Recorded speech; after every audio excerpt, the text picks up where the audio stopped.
The husband discovered that his wife had been unfaithful, and it seemed this might have been happening for quite some time.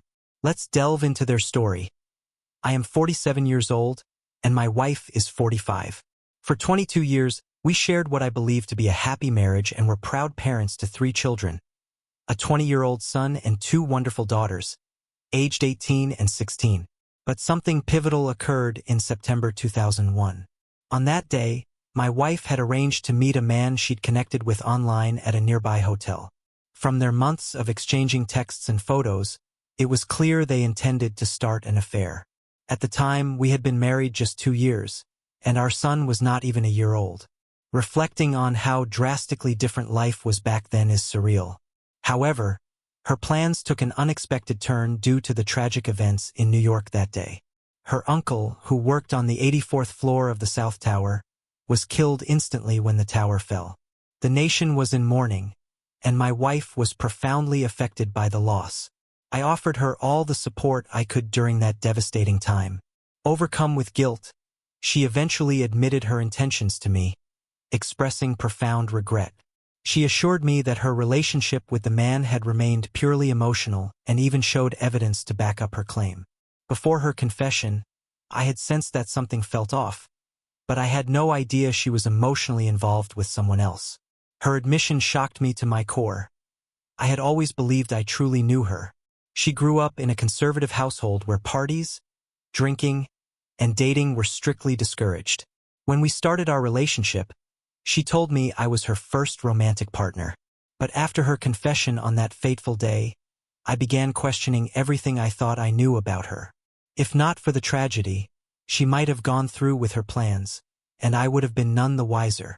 I told her that if we were to rebuild our relationship, seeing a psychologist was a non-negotiable step. Initially, I didn't see any clear signs that she was addressing the deeper issues behind her actions. The betrayal left a lasting wound. Eventually, she sought therapy and showed genuine remorse for her behavior. Together, we worked to heal, but the fragile nature of trust became evident. Although we managed to repair much of the damage, the sense of security in our relationship was never the same. Fast forward 19 years and life had moved on. We had 2 more children. But on October 14, 2019, that old feeling of doubt resurfaced, bringing a wave of anxiety with it. Intuition has a way of stirring unrest, especially when it points to cracks in a relationship's foundation. That Monday morning, tensions boiled over when our 18-year-old daughter had a fiery argument with my wife before leaving for school. Later, trying to lighten the mood, I played with our family dog, which made our daughter burst into laughter. But my wife's reaction caught me off guard. Instead of joining in or relaxing, she appeared upset and withdrawn. The first red flag appeared when she abruptly disabled the location sharing feature on her phone, a function we'd used for years to stay connected. Her sudden shift in behavior triggered an unsettling sense of unease. Feeling the need for clarity, I began searching for ways to access her phone, computer, and other devices, hoping to uncover the truth in what felt like a critical moment for our relationship. Today, we had an errand to run with our youngest daughter, taking her to the post office to apply for a passport for her school trip. My wife, who works at the same school our daughter attends, kindly offered to bring her there, and I met them at the post office. Both of us needed to be present for the task, but throughout, my wife seemed distant, as though her thoughts were elsewhere. While we waited in the car, an awkward silence hung between us, occasionally interrupted by her phone calls. It was evident she was exchanging messages with someone, which added to my growing concerns. Previously, she had no issue leaving her phone unattended at home, but now, she carried it with her constantly.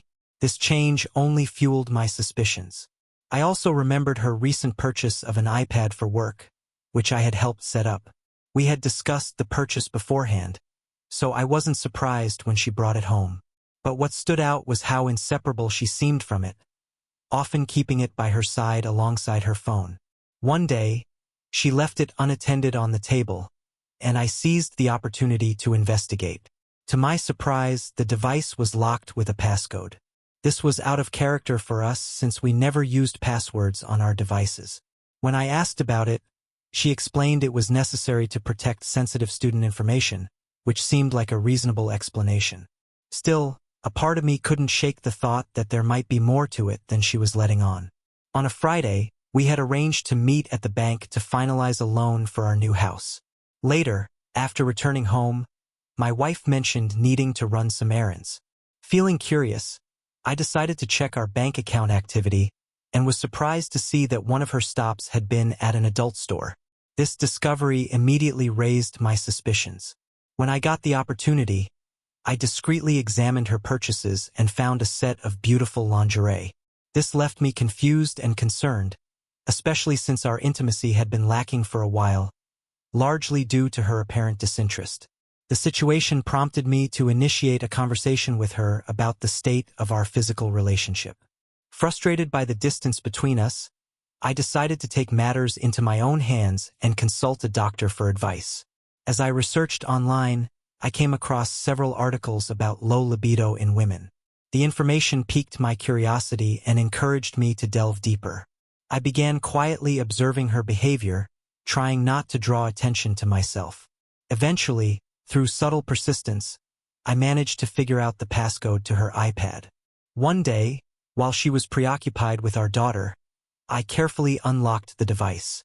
To my shock, I came across a Facebook message from a man I didn't recognize, asking her to send him a photo. Strangely, the app showed they weren't Facebook friends, which puzzled me. It could have been an unsolicited message, but her reaction implied she knew this person.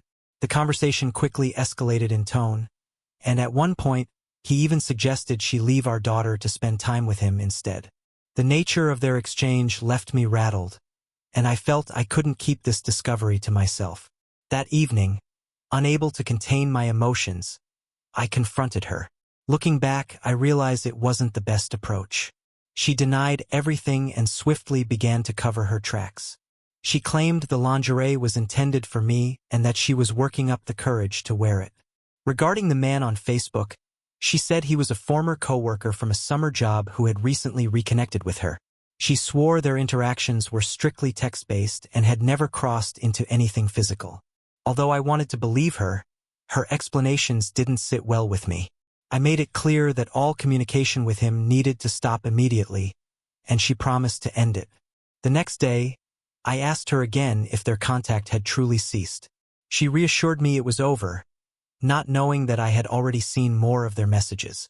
Through other methods, I discovered that she had instructed him to unfriend her on Facebook, citing my demands. This revelation only confirmed that she had lied to me once again. Now, 19 years after the initial betrayal, I find myself in a painfully familiar situation. My emotions are all over the place. I'm confused, hurt, and overwhelmed. My appetite has diminished, my sleep is restless, and I struggle to focus on even the simplest tasks. To manage this emotional toll, I've scheduled therapy sessions for myself and started spending more time at the gym, hoping physical activity will help clear my mind. This ordeal is agonizing, and part of me wishes I didn't have to face it. Since uncovering the truth, I've been reading Psalm 81 almost daily for solace. In the first few days, I managed to maintain a semblance of composure, but today has been particularly difficult. Last night, I barely slept, which only worsened the emotional weight I've been carrying. On a brighter note, our son, born before the first affair, surprised us with tickets to a local event. He currently works at a nearby theater and had gifted us tickets to see Come From Away. Despite everything, we were happy to accept his thoughtful gesture and chose to put on a cheerful front. After all, he had gone out of his way to surprise us, and we didn't want to disappoint him by showing a lack of enthusiasm. The play, centered around the events of September 11, 2001, carried a significant emotional weight for me, given the historical and personal connections to that day. As the performance unfolded, memories of that tragic time and the reopened wounds of my relationship made it difficult to fully immerse myself in the experience. Under different circumstances, I might have enjoyed the outing, but instead, I found myself wishing I were anywhere else. To cope, I began documenting my thoughts in a journal, meticulously recording dates, times, and reflections. Along the way, I developed a personal mantra to guide me in moments of distress. Stay calm, stay patient, stay in control. While I know I need to be more consistent in applying this mantra, I've been actively working on it. Each day feels like a small step toward progress, and I take pride in the improvements I'm making in my mindset. As we prepare for our evening shopping trip, I'm resolved to shift my perspective on everything that's unfolding. Through my investigation, I discovered that her questionable interactions with other men occurred during a summer school program where she worked as a teacher's assistant. It was during this program that she formed a connection with a 32-year-old physical education teacher, while my wife, who is 47, behaved inappropriately. The dynamic could be described as her embracing the role of a cougar. Interestingly, the man teaches at a school nearby, but it's not in the same district where my wife works. Their paths crossed through the summer school program, which brings together educators and staff from various districts. This setup allowed individuals who normally wouldn't collaborate to work side by side. I had been aware of his involvement in the program but chose to keep that knowledge to myself. For now, my wife remains oblivious to the fact that I'm aware of their connection. I decided to closely monitor their interactions, and eventually, I stumbled upon a Facebook message from her to him that caught my attention. To my surprise, he appeared to dismiss her advances, which unexpectedly brought me some relief.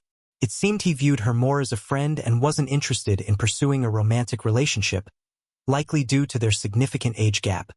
She is 15 years older than him. This impression was reinforced by earlier exchanges, including one where she mentioned an overnight camping trip, to which he did not respond.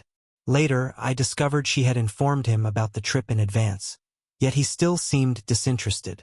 Although we've had family discussions since then, her responses don't align with my perspective. I haven't made a definitive decision about our future, but I feel the moment for that decision is drawing near. With major life changes on the horizon, I believe it's essential to build a strong foundation of information and resources.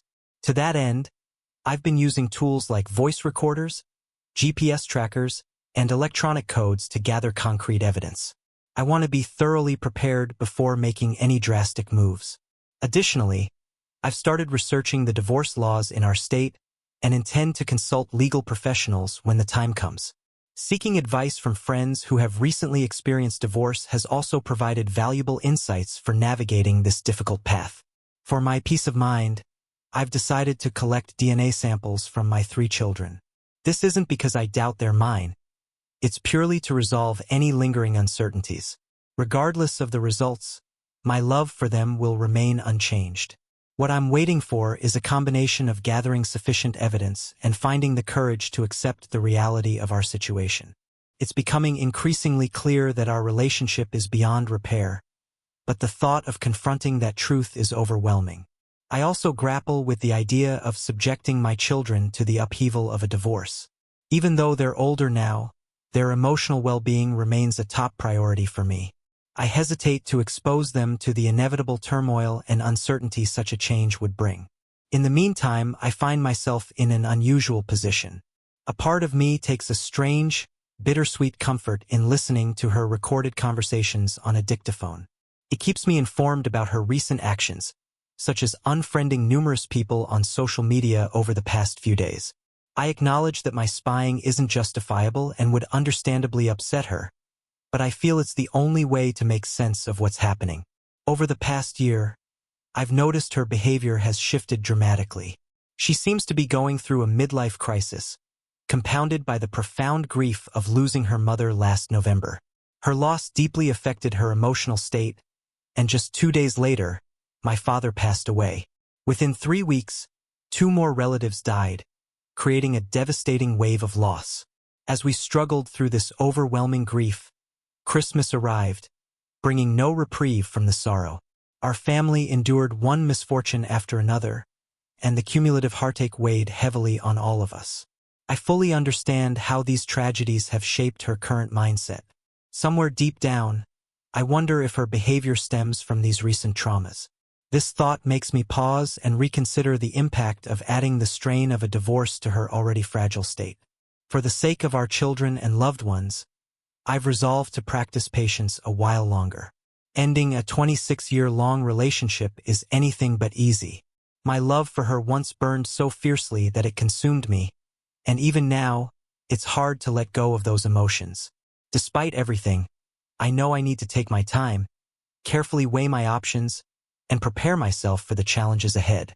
This week, I've resolved to start searching for divorce lawyers, although I've decided to wait until after my daughter's birthday next Sunday to bring up the matter. I plan to have a conversation with my wife following the celebration, during which I'll let her know I'm actively pursuing legal counsel. I'm not entirely certain about the exact words I'll use, but by that point, I hope to have identified the right attorney and be ready to begin the divorce process.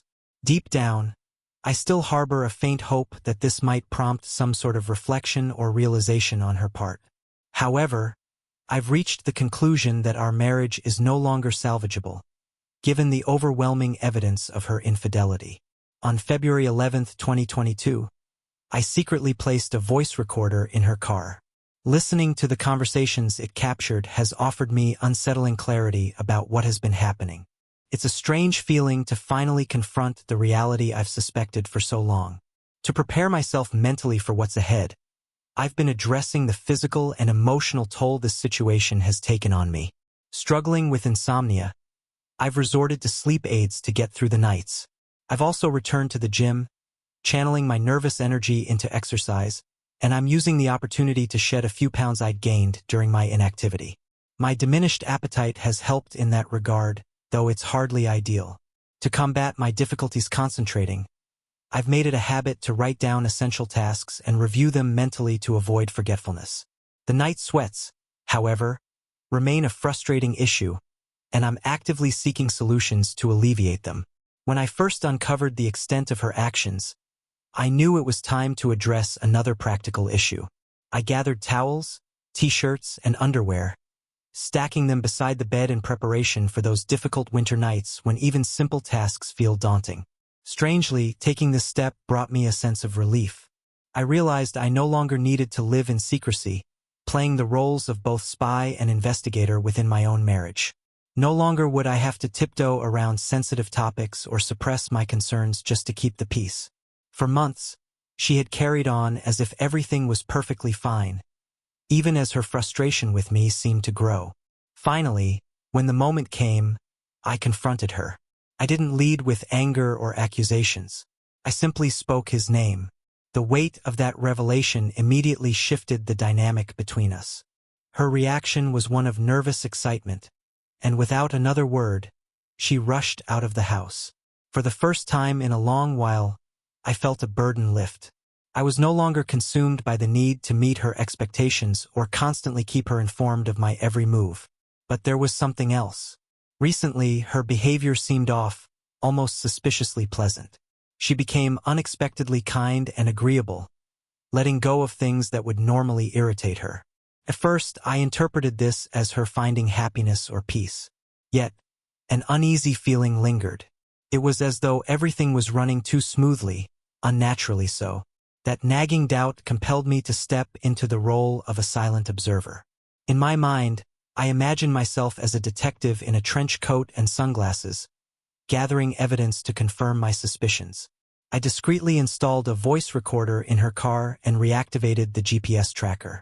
It felt like casting a fishing line into murky waters, and to my astonishment, I caught something almost immediately. The recording revealed 2 phone calls. The first confirmed her plans to meet him.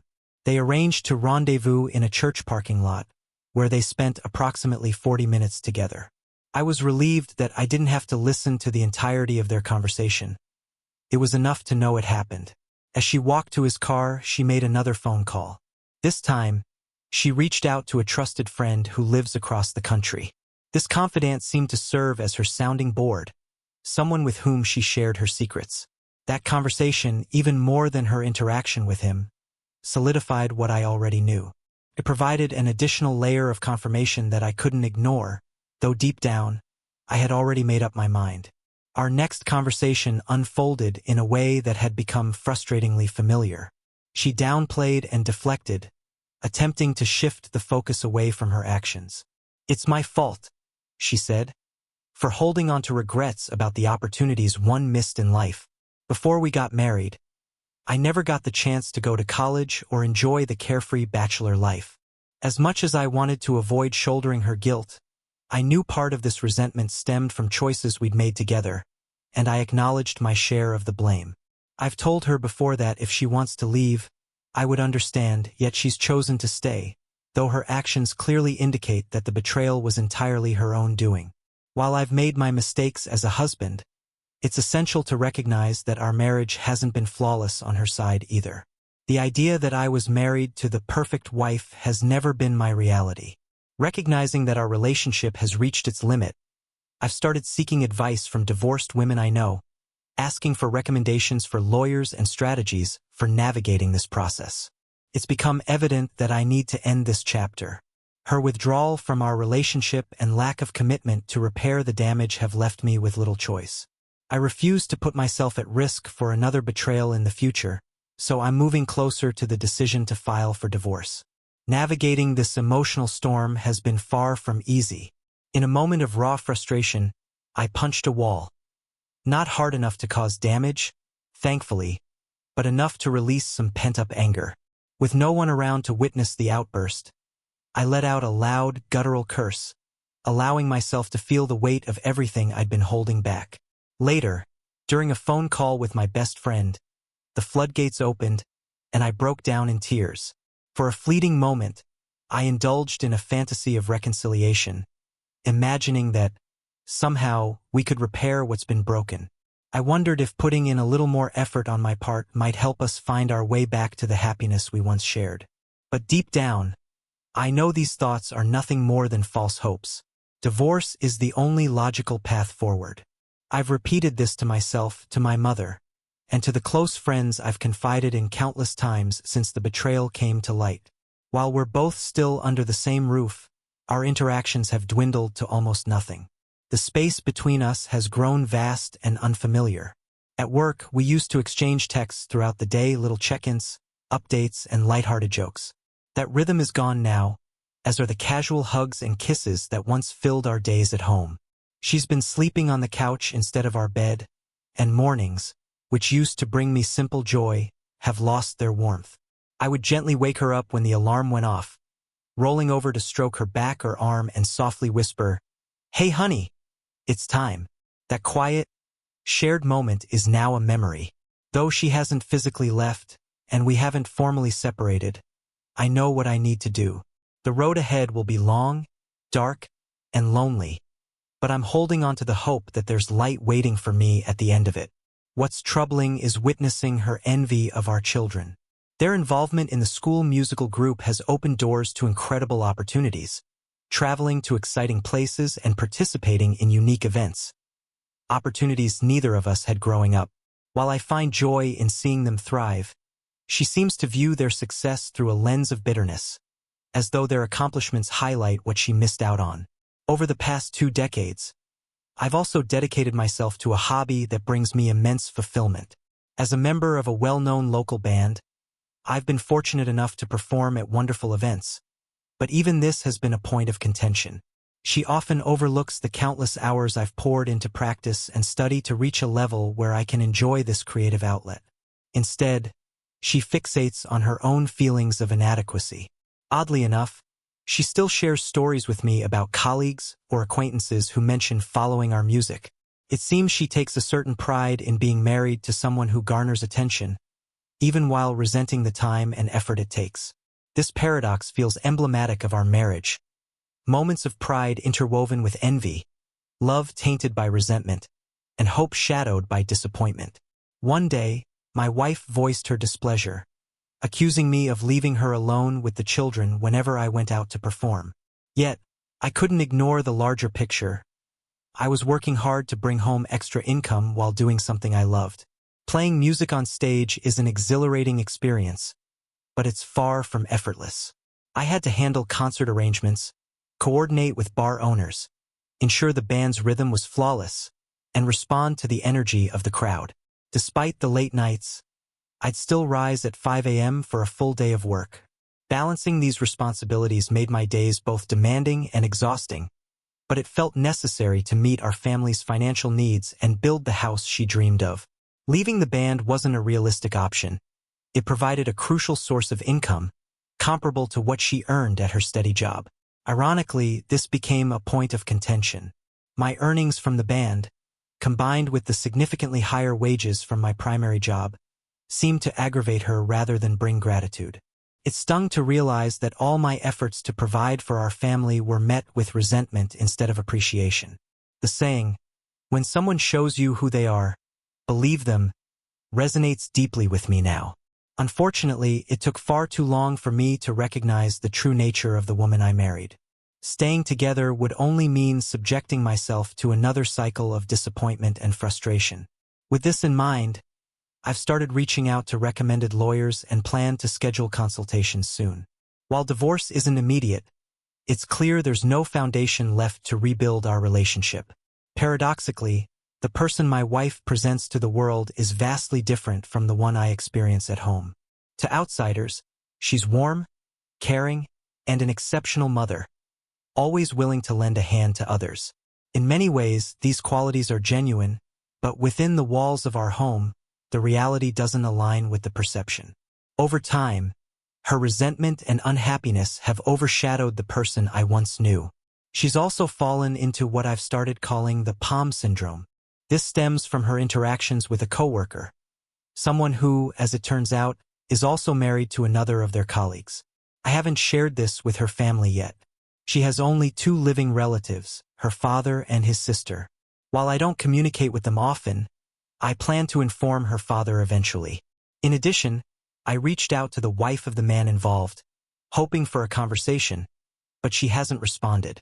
If I don't hear back soon, I'll send another email with more details. After that, I'll respect her decision if she chooses not to engage further. Tonight, I finally mustered the courage to tell my wife that I wanted a divorce. The conversation was raw and emotional. There were tears, and we exchanged some bittersweet memories of what we wished could have been different. I asked her the difficult question, "Did you ever think about this outcome when you made your choice?" She admitted she had, though the admission only deepened her sadness. Watching her in pain is heartbreaking, especially because, despite everything, I still love her. Yet, I've come to accept that this relationship isn't sustainable. It's not a choice I want to make, but it's one I have to. Our band is currently on hold, but I'm actively exploring new musical opportunities, focusing on classic rock with brass elements. Bands like Chicago inspire me. I look forward to the day when this painful journey brings me to a place of strength and renewal. Although she's mentioned counseling and reconciliation, I've made it clear that the door is closed. I encouraged her to seek counseling for her own well-being, but as far as our marriage is concerned, I believe the time to save it has passed. My only regret is not ending things sooner. I know I haven't wronged her in recent years. On the contrary, I've worked hard to be a devoted husband, making her my priority and striving to build the life she wanted. Despite my efforts, this is where we've ended up. I often find myself torn between the longing to save my marriage and the painful realization that it's no longer possible. This sadness solidifies my resolve to move forward. While I had reached out to another betrayed spouse via email and received no response, I eventually gathered the courage to call and share what I knew. It was one of the hardest things I've ever done. Even though I knew it was the right thing to do, hearing her heartbreak made me feel as though I was somehow responsible for her pain. It felt like reliving the shock and devastation all over again. Breaking someone's heart, even unintentionally, is a burden I wouldn't wish on anyone.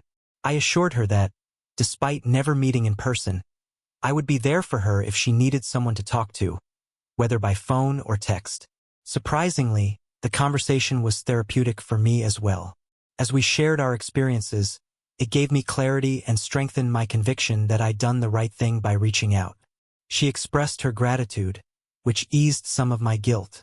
Despite the heavy nature of our discussion, I found myself genuinely interested in her perspective on his behavior. From what she described, it seems plausible that my wife had fabricated stories of marital unhappiness to gain sympathy and deepen their connection.